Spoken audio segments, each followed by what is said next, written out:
Perú es un país de grandes contrastes. Por un lado, tiene la Amazonía, uno de los lugares más ricos en biodiversidad del planeta. Por otro, tiene la cordillera de los Andes, con montañas que parecen tocar el cielo. Y aún queda espacio para una enorme costa, bañada por el Pacífico, llena de ciudades y desiertos. Es un país con más de 30 millones de habitantes, repartidos por paisajes que cambian completamente en pocas horas de viaje. Pero, a pesar de toda esta diversidad, un tercio de la población ha decidido vivir en el mismo lugar. ¿Y adivina dónde? En Lima, la capital. Una ciudad enclavada en medio del desierto costero, que apenas ve la lluvia, sufre terremotos y aún convive con una desigualdad flagrante, e incluso con la falta de agua potable en varios barrios. Y ahí viene la pregunta: ¿por qué eligieron precisamente esta ciudad? ¿Por qué millones de personas decidieron pasar apuros aquí, cuando hay otras regiones de Perú mucho más agradables para vivir?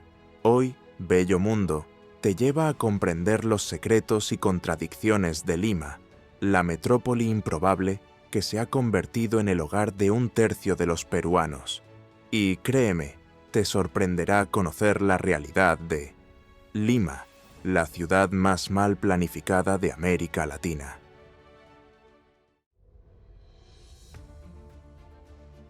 La capital de Perú está situada a orillas del Pacífico.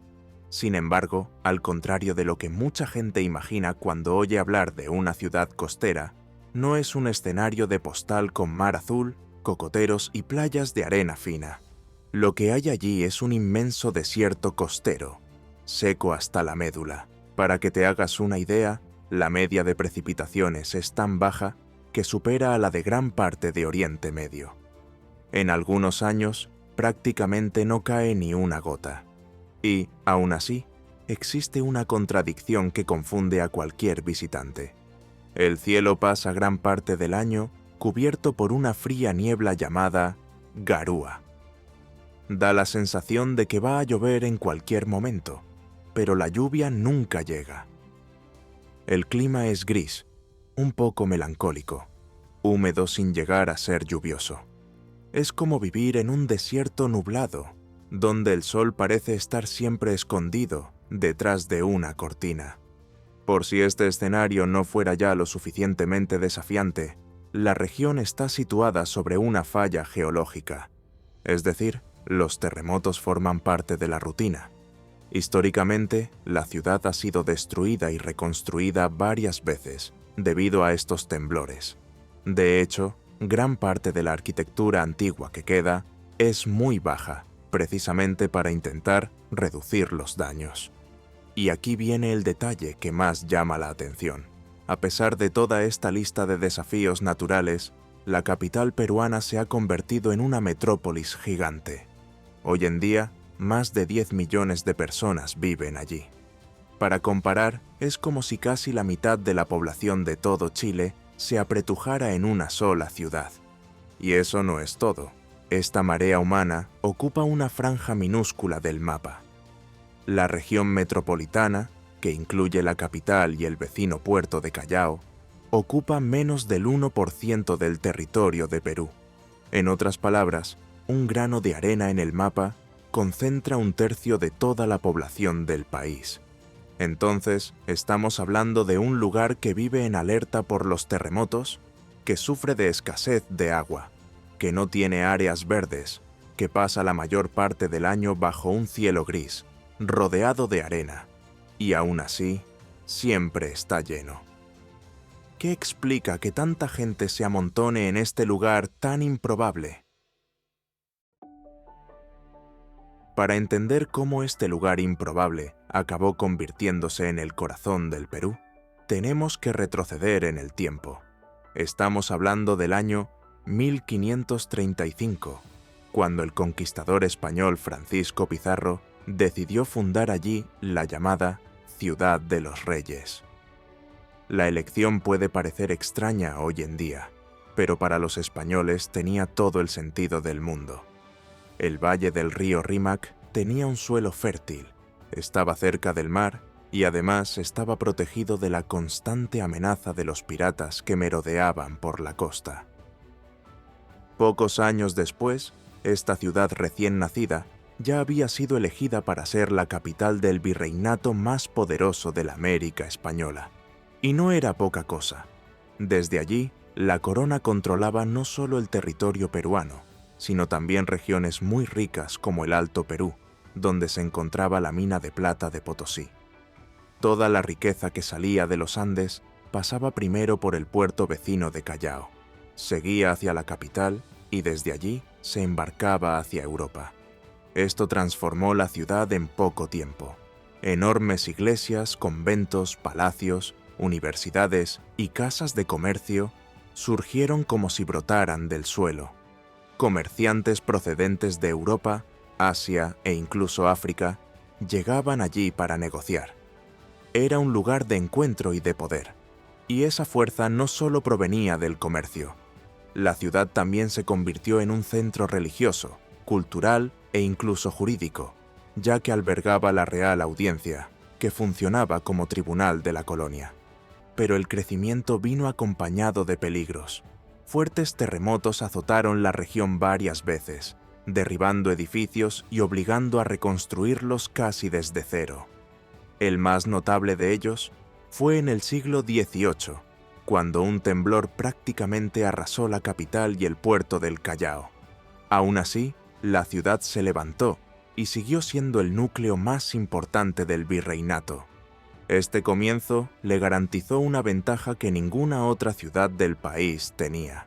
Mientras otras regiones permanecían más aisladas o menos desarrolladas, la capital ya había acumulado siglos de centralidad política, económica y cultural. Este peso histórico hizo que, incluso después de la independencia, fuera impensable quitarle el título de capital. Desde su nacimiento, fue moldeada para ser el centro de todo. Y ahí es donde la historia comienza a ganar nuevos capítulos. Porque la posición destacada que parecía un privilegio también trajo consigo enormes responsabilidades. Pronto llegarían ciclos de riqueza inesperada, guerras traumáticas y oleadas de gente en busca de oportunidades. El escenario que nació en la época colonial estaba a punto de cambiar radicalmente. Tras la independencia, a principios del siglo XIX, la capital siguió siendo el centro político, pero parecía haber perdido su brillo.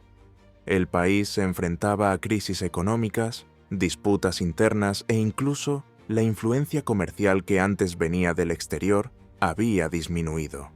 Pero, de repente, surgió una riqueza improbable que dio un vuelco a la historia: el guano. Aunque parezca increíble, el tesoro que sustentó a Perú durante décadas estaba formado por excrementos de aves marinas. Sí, exactamente eso. En las islas Chincha, cerca de la ciudad de Pisco, había montañas enteras cubiertas de este material. Siglos de acumulación transformaron las islas en un depósito natural de abono de altísima calidad. El producto era tan codiciado en Europa y Estados Unidos que a mediados de siglo, Perú se convirtió en uno de los países más ricos de Sudamérica. Y como siempre, quien más se benefició fue la capital. El dinero del guano financió obras grandiosas, amplias avenidas, modernos edificios públicos, ferrocarriles que conectaban el centro con el puerto de Callao. Era como si la ciudad hubiera ganado una segunda vida. En pocos años, el panorama cambió y la capital pasó a ostentar construcciones que rivalizaban con las de muchas ciudades europeas. Pero esta bonanza no duró para siempre. A finales de siglo, el país entró en la Guerra del Pacífico contra Chile. La capital fue ocupada, saqueada, y parte de las obras del período del guano fueron destruidas. Una vez más, la ciudad tuvo que levantarse de sus cenizas, y lo consiguió. Reconstruyó edificios, reanudó el comercio y siguió adelante, como ya había hecho tantas veces antes.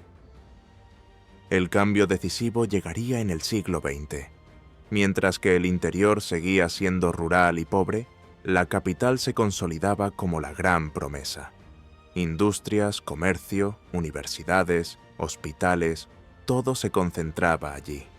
Era natural que millones de peruanos comenzaran a migrar en busca de un futuro mejor. Las cifras muestran esta avalancha. En 1940 había poco más de 600.000 habitantes. 20 años después, ya eran casi 2 millones.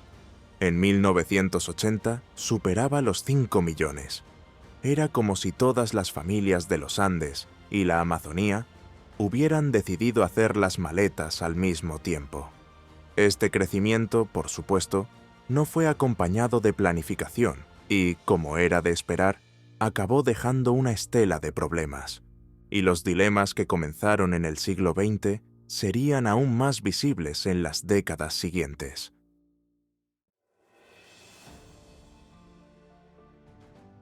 En la actualidad, lo que se ve es una metrópolis que creció demasiado y demasiado rápido. Hay más de 10 millones de habitantes apiñados en una minúscula franja de la costa. El resultado es una mezcla de oportunidades y dificultades que conviven lado a lado. El primer punto es la desigualdad. En barrios como Miraflores y San Isidro, la vida se asemeja a la de cualquier gran ciudad moderna. Calles anchas, edificios bien cuidados, cafés llenos y restaurantes galardonados hacen de la gastronomía peruana un éxito mundial. Pero basta con cruzar algunas avenidas para que el panorama cambie por completo. En las laderas y periferias se extienden los llamados pueblos jóvenes. Son asentamientos improvisados que surgieron hace décadas y siguen creciendo, con casas de ladrillo crudo, madera y zinc, calles de tierra, falta de saneamiento y acceso precario a los servicios básicos. Estas ocupaciones carecen por completo de atención gubernamental y las construcciones, realizadas de manera precaria, están expuestas a todo tipo de riesgos. Es como si fueran dos mundos diferentes dentro de la misma ciudad. Esta desigualdad también se manifiesta en la forma más esencial de todas: el agua. Mientras que en los barrios más ricos cada persona consume una media de 350 litros al día, en las zonas más pobres, esta cifra puede bajar a 30. Y no solo cambia la cantidad. Muchas familias no tienen red de agua corriente y dependen de camiones cisterna. Pagan caro por un recurso que debería estar garantizado y, a menudo, reciben agua de dudosa calidad. Otro fantasma que acecha el día a día es el riesgo sísmico. Como ya adelantamos al principio del vídeo, la capital se encuentra sobre una falla geológica. Y no es una leyenda urbana, no. En 1940, un terremoto de magnitud 8 sacudió todo, dejó a miles de personas sin hogar y quedó grabado en la memoria colectiva. Los expertos dicen que un temblor similar puede volver a ocurrir en cualquier momento, y gran parte de las construcciones actuales, especialmente en las laderas ocupadas sin planificación, simplemente no resistirían. Vivir allí es convivir con esta amenaza constante, como una espada suspendida sobre la ciudad. Y luego está el tráfico, que se ha convertido en sinónimo de caos. El crecimiento demográfico no ha ido acompañado de una red de transporte adecuada. Hoy en día hay una línea de metro y algunas líneas de autobuses express, pero es muy poco para una metrópoli de este tamaño. Resultado: coches, furgonetas y autobuses abarrotados atascan las calles todos los días. Según un estudio realizado por la empresa de sistemas de navegación TomTom, Lima tiene el segundo peor tráfico de América Latina, solo por detrás de la colombiana Bogotá. Según el estudio, los desplazamientos en Lima tardan un 55% más de lo que tardarían en condiciones normales. No es exagerado decir que mucha gente pierde hasta 4 horas al día solo para ir y volver del trabajo. La mitad de la vida de un habitante puede perderse dentro de un autobús parado. Y ese tiempo, obviamente, repercute en la productividad del país y, sobre todo, en la calidad de vida de los habitantes. Como parte de la celebración de los 200 años de la independencia de Perú, el gobierno anunció el plan de construcción de la Ciudad Bicentenario, un proyecto para albergar a aproximadamente 115.000 habitantes, con un costo de $3.000 millones, que contará con la infraestructura adecuada y ayudará a reducir la superpoblación de Lima. Esperamos que el proyecto se complete realmente y que Lima sea recordada solo por tener una de las mejores gastronomías del mundo, por su patrimonio histórico y por muchos otros aspectos positivos. El aire también sufre. Con tantos vehículos antiguos circulando y poca renovación de la flota, la contaminación se ha apoderado de la ciudad. El clima, que ya es gris por la llovizna, se ve agravado por el humo y el olor a combustible quemado. Respirar es casi siempre un reto, y detrás de todo esto se esconde la misma cuestión. La ciudad creció sin planificación, avanzó hasta donde pudo, ocupó las riberas de los ríos, subió por las colinas y empujó a los más pobres a zonas de riesgo. Hay barrios enteros en laderas frágiles, propensas a deslizamientos y desprendimientos de rocas. Otros surgieron en terrenos secos que se agrietan con el calor y se convierten en barro cuando llueve. Es como si la expansión hubiera ocurrido de forma improvisada, y ahora la improvisación pasara factura. Todavía existen otros problemas relacionados con la falta de planificación, como la desigualdad social, la falta de acceso a los servicios públicos, por parte de gran parte de la población y la falta de seguridad. Elementos comunes a prácticamente todas las grandes ciudades latinoamericanas. Al final, la capital se ha convertido en un fiel retrato de Perú. Es donde se encuentran las mejores oportunidades, pero también los mayores desafíos.